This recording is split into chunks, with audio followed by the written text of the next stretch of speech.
I'm not gonna lie to you people. Spider-Man Brand New Day wasn't even good. It was amazing, spectacular, sensational. You mean to tell me that they make Spider-Man one of the most capable street level heroes ever without any help? You mean to tell me that Peter Parker's life finally freaking sucks and the only person that can get him out of this hole that he's in is himself? Oh yeah.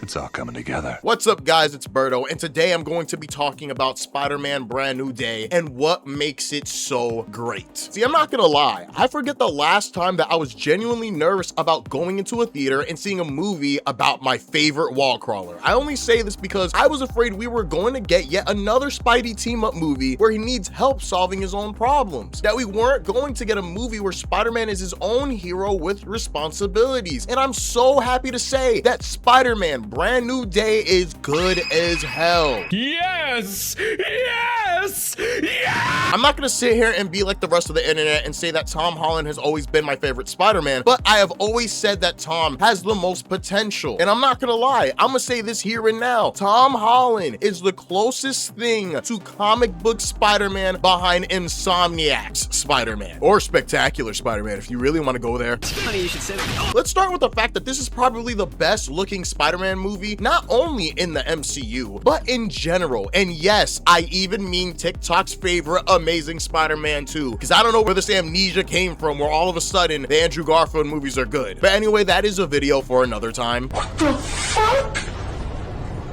No! Everything from the swinging, the backgrounds, the fights, and even moments where characters are just talking. They were cooking something fierce in this kitchen. The biggest complaint that I have with the MCU is how everything looks the same tint, the same jokes. But this movie right here is gorgeous. Without diving into spoilers yet, there's a specific scene where Peter is struggling with his heightened senses and that everything's just going haywire. And that one shot looks so good because of the lighting and the background and how the camera focuses on Peter Parker. Not only that, this is the most real Spider-Man has ever felt. It didn't feel like I was looking at a video game cutscene, not even once. Everything from the gravity to the swings to the ripples in the clothes. They really did their homework. And speaking of the camera, back in the Homecoming trilogy, I always felt like Peter never really moved like his own Spider-Man. For example, Tobey moves more like a brawler. He has agility and speed, yeah, but he is all hands, all gas. Where for Andrew, he moves more like how you would think Spider-Man would move in real life, with agility, speed, and strength. But when it came to Tom, I never really think he got anything like that. His way of fighting was always kind of stale and boring to me, except for when he put belt to ass on Green Goblin. Now, I know what you're thinking, Berto, what does this have to do with the camera? Well, what if I told you that Peter in this movie really got it like that? And 50% of the reason why the fights look so good is because of the camera moving with Peter. Yes, something as simple as playing with the camera and showing these twists and turns do a lot more than you think. Spidey in this movie is moving how you would expect Spider-Man in the comics to move, and I needed that for Tom Holland so much. It reminds me of this panel right here. This is how Spider-Man is perceived by the human eye, and this movie does it so well. They got Spidey moving that tight ass.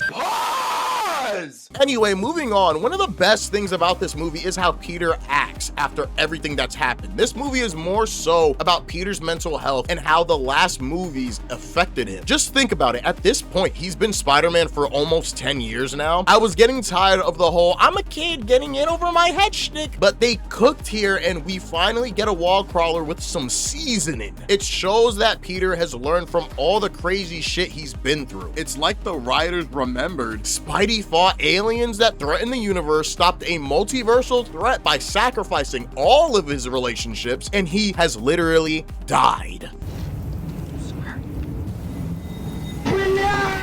Even though Hulk and Punisher are in this movie, they don't really play a role in saving the day. If anything, they make Spider-Man's job way harder. They show how Peter is actually pretty smart and way more responsible than any live-action Spider-Man that I've ever seen. And someone with the experiences of this Peter, anything else would have just been disappointing. How he works with cops and the city loves him. That's because he's a friendly neighborhood Spider-Man, and they really focus on that. And that's also because no matter matter what's going on, Peter tries to not only stop the threat, but save everyone in the process, which one of the Spider-Man appears to not know how to do. My leg! My leg!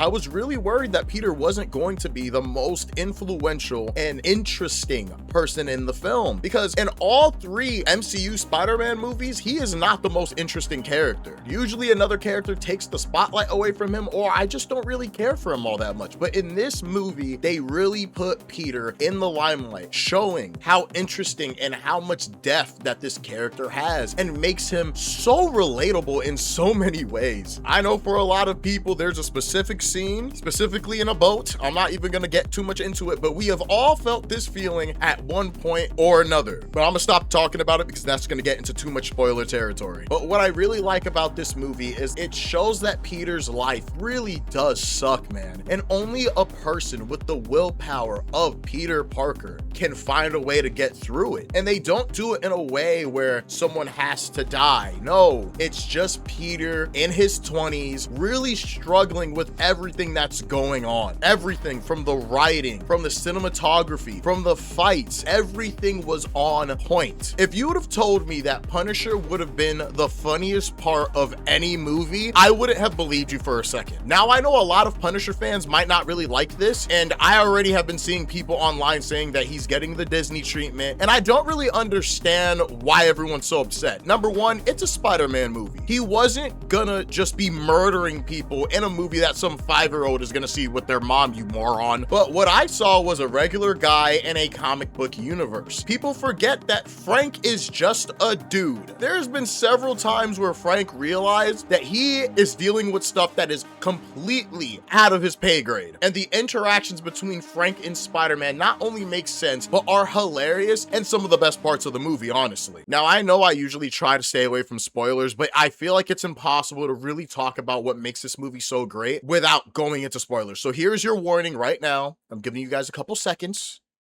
Okay, are you ready? All right, let's go. If there was a character in this film that was making me nervous out of my mind, it was the Jolly Green Giant himself, the Incredible Hulk. And listen, I love the Hulk and hate how he's being used in most of these MCU projects because they just waste him. But here, no. This was an example of less being more. We already had a movie where the Hulk, or a Hulk for that matter, was the final boss, and guess what? We didn't like it. You guys gotta remember, the contract with Spider-Man kind of makes it where if Spider-Man is in an Avengers movie, an Avenger has to be in a Spider-Man movie. I of course hate this, but somehow they do it here in a way less egregious way. Bruce points Peter in the right direction when it comes to his Spider-Man power problem, and this leads to a possible inhibitor collar prototype for the future that I know for a fact it will play a major role in the mutant saga that's coming in like 2 years now. Then we get another scene where the villain kind of turns the control that Banner had over the Hulk off, which leads to a fight that was spectacular. And right now, Marvel has a chance to go back to the Savage Hulk persona that everyone has been wanting for a long time. But the most important part of the fight is the end.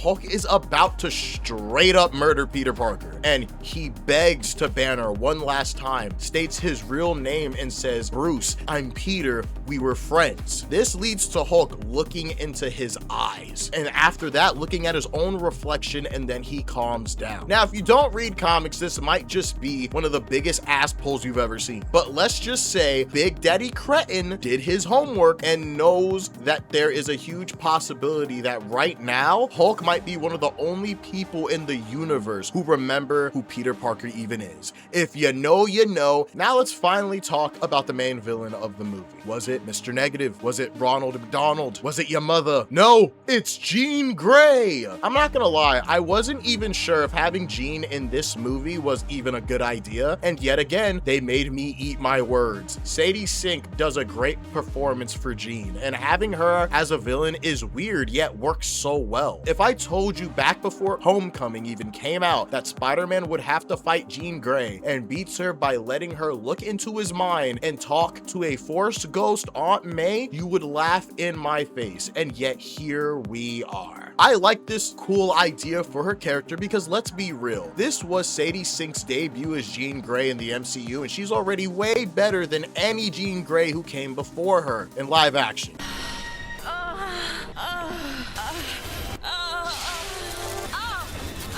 Is it weird that this is kind of turning me on? And it's not like the bar was super high anyway. The fact that they have Jean do some pretty messed up stuff and sets the seeds for how dangerous the mutants can be is amazing, because she does Peter so dirty, man. I'm not gonna spoil this part in particular because it is arguably one of the best bait and switches that I've ever seen. And after seeing what she does to Peter, I'm fully on board with just trying to wipe out the mutant population. Peter was powerless to stop her, but he does something that Spider-Man should be required to do, to be the example that no matter how tough your life may seem, you have to do what's right. And with great power comes great responsibility. That is how he saves the day, by talking and inspiring her to do the right thing. It is a moment that should be super obvious and should be in almost every single Spider-Man movie, but it's rarely ever done. And this makes me completely confident in the future of the X-Men, because if they keep writing characters like this, I'm on board. You can feel the emotion, the care, and the passion for the character. The fact that the spell from the last movie wasn't just kicked out of the story and has really affected Peter and the people around him is fantastic. A grounded Spider-Man story that really understands the character. And with that being said, I am giving Spider-Man Brand New Day a thwip out of 10. It has